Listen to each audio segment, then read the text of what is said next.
Right now, a single engineered molecule is driving one of the largest financial booms in modern history. Companies like Novo Nordisk and Eli Lilly have added hundreds of billions of dollars to their market caps. But the celebrity obsession and the relentless stream of before and after photos on social media hide a much harsher reality. Millions of type 2 diabetics who rely on this exact same medication to survive are finding their pharmacy shelves completely empty. The global supply chain physically collapsed under the weight of this drug. This happened because the science behind it is incredibly complex to manufacture.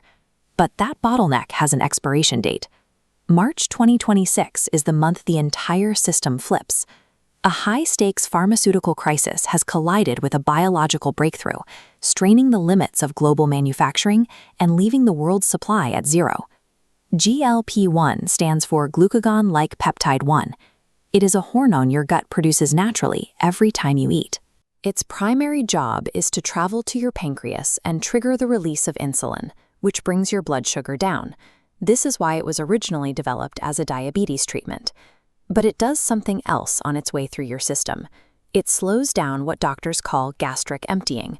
Food physically stays in your stomach longer, sending a signal to your body that you are full for hours after a small meal.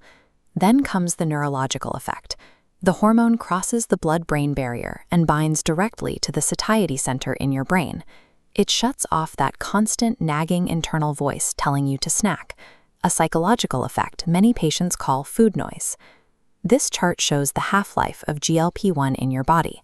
Natural GLP-1 breaks down in minutes, shown by this steep drop. Scientists at Novo Nordisk engineered a modified version, called Semaglutide, that survives for a full week, represented by this flat, sustained line. By keeping that fullness signal turned on permanently, clinical trials showed patients losing 15% to 22% of their total body weight. This success shifted the drug's role from a diabetes management tool to a widespread medical intervention for obesity. The science worked. The demand was nearly infinite. Yet in 2024 and 2025, pharmacy bins sat empty all over the world. The bottleneck lies in the manufacturing. These are not simple chemical pills that can be stamped out by the millions. They are biologics, complex molecules grown in living cells. Producing biologics requires highly specialized, pristine environments to synthesize the liquid, and equally complex manufacturing lines to assemble the intricate auto-injector pens used to deliver them. When the FDA officially approved these biologics for widespread obesity treatment, the physical limits of production were instantly overwhelmed. Factories could not build new sterile lines fast enough to meet the massive surge in prescriptions. The sheer biological sophistication that made the molecule effective is the same factor that prevented its global distribution. This scarcity created immediate ethical friction at the pharmacy counter.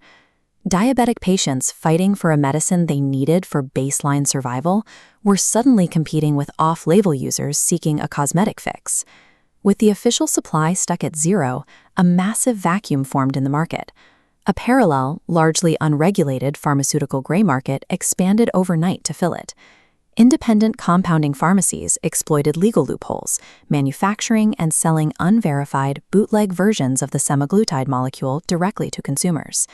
The engineered molecule was so deeply desired by the public that its scarcity forced an entire parallel economy into existence. But this supply chain crisis has a hard end date. On March 20, 2026, the primary patent for semaglutide officially expires in several major international markets. This shifts the balance of power directly to India, the pharmacy of the world. Generic manufacturers like Zydus and Dr. Reddy's have been preparing for a massive day-one launch. To legally export generics, Indian manufacturers had to clear severe global regulatory hurdles, ensuring facilities strictly adhere to good manufacturing practice and ICH guidelines. This chart shows the economic shift ahead. We are moving from a monopolized landscape where a monthly injection costs $1,000 to an open market where generic versions could cost less than $50. These generics will also bypass the auto-injector bottleneck entirely. The market is preparing for the rise of oral GLP-1s, replacing complex sterile needles with a daily pill. The 2026 patent expiration ends the era of exclusive manufacturing rights. By opening production to more facilities and dropping prices, This molecule moves from a luxury clinical tool to a standard global pharmaceutical. However, doctors are raising red flags about long-term use. Clinical data shows side effects like significant muscle wasting, and the reality that once a patient stops taking the medication, the weight often returns. This raises a difficult question. How will our society function when physical willpower is replaced by a cheap, widely available injection? The supply crunch is finally easing as manufacturing expands and patient choices increase. I want to hear from you. Would you trust a generic version of Ozempic if it cost 90% less than the name brand? Drop a comment below and subscribe for more deep dives into the intersection of pharma and tech. I'll see you in the next one.